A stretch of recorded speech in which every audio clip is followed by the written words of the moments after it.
ஏங்க சிரிக்கிறீங்க இப்போ? நான் ஃபீலிங்ஸில் இருக்கும்போது, எனக்கு ஒரு பிரேக்கப் ஆகும்போது என் கூட உள்ள ஃப்ரெண்ட்ஸே வந்து எனக்கு ஆறுதல் சொல்லலை. அதிகமாக பாசம் வச்ச ஒருத்தவங்க அவங்களே நம்மளை சில டைமில் புரிஞ்சிக்காமல் இருக்கும்போது ரொம்ப கஷ்டமாக இருக்குது. அதை சொல்ல வார்த்தையே இல்லை. அப்போ வந்து நான் எனக்குள்ளே ஒரு ரொம்ப ஹாப்பினஸில் போயிட்டுருக்கீங்க. இப்போ எதுக்கு நான் வர சொன்னீங்க? அதை தான் நான் இப்போது சொல்ல வரேன் உங்கள்கிட்ட. முடிச்சுட்டு வரேன் சார். ஓகே.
ஒரு பொண்ணுக்கிட்ட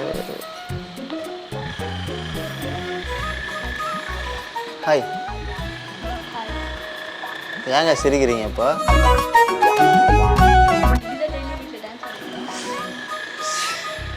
அது யாருமே இல்லையா, தனியாக இல்லை, சரி ஒரு வைப்பாக இருக்கட்டுமே அப்படின்னு வழக்கமாக நான் பண்ணுறது.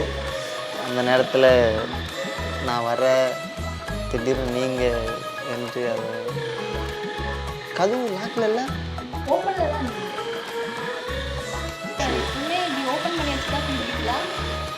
இல்லை நான் லாக் பண்ண மாதிரி தான் தெரிஞ்சுட்டு தெரியல, மறந்துட்டேன்னு நினைக்கிறேன்.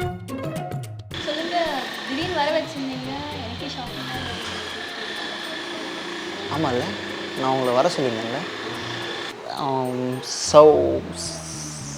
சௌமி கரெக்ட்.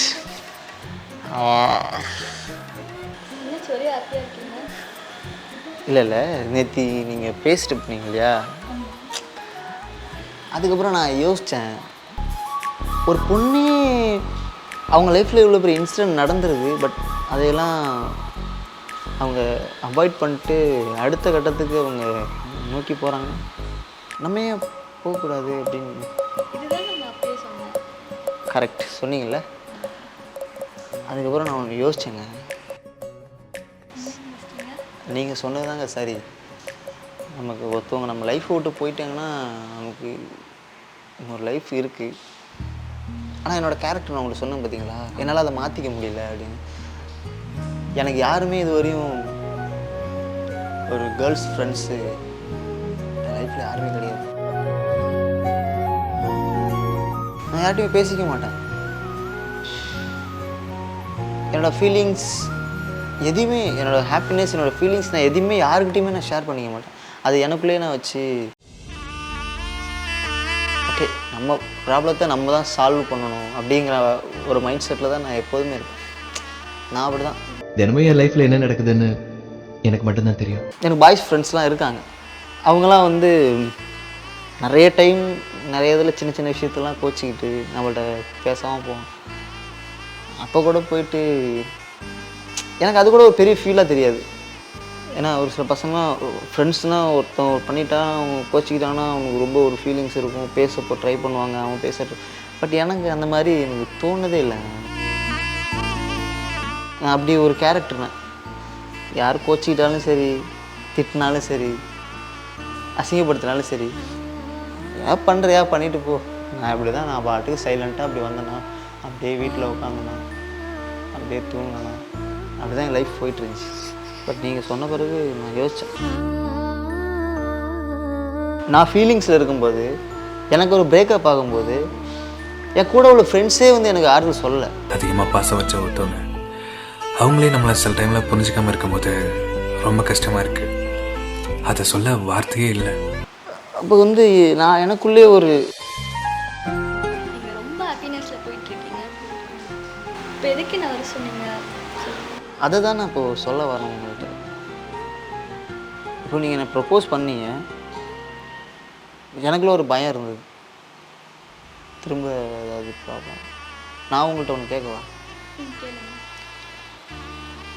என் லைஃப்பில் என்ன நடந்ததுங்கிறது நான் உங்கள்கிட்ட ஷேர் பண்ணேன். அதுக்கு நீங்கள் ஒரு சொல்யூஷன் கொடுத்தீங்க. எனக்கு ஒரு சின்ன டவுட், உங்களுக்கு எப்படி பிரேக்கப் ஆணுச்சு? என்ன ரீசன்?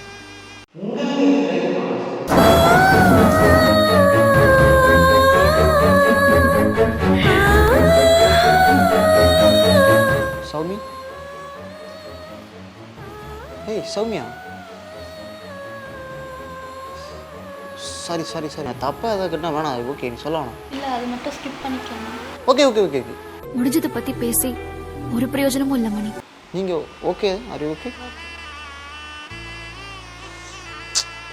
ஸோ நான் அதை கேட்டுருக்கக்கூடாது. Cool cool cool. ஃபோன் அடிக்கிறேன். நான் ஆசைப்படுற அளவுக்கு எனக்கு அதிர்ஷ்டம் இல்லைன்னா நான் ஆசைப்படுற யாரும் நிரந்தரமாய் கூட இருந்ததும் கிடையாது. Hello sir. சார் அது முடிச்சாச்சு சார். அந்த ஃபைலு புரியல. அது அந்த ப்ராஜெக்ட் நான் உங்களை அப்போயே அனுப்பிச்சிட்டேன் சார். அவங்க ஆஃபீஸ் போகும்போது சார் நான் வேலையாக இருக்கேன் சார். வீட்டில் கெஸ்ட் வந்திருக்காங்க சார். முடிச்சுட்டு வரேன் சார். ஓகே.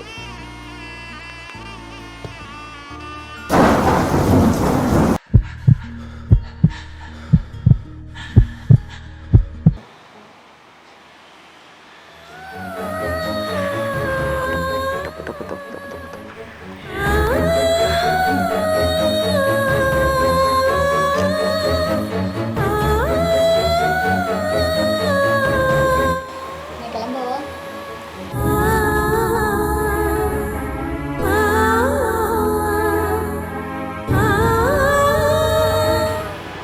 உங்களை நான் கிளம்பவா? எல்லாரும் சொல்லுவாங்க எதுவும் கடைசி வரை நிலைக்காதுன்னு. ஆனா கடைசி வரை நாம இருப்போம்.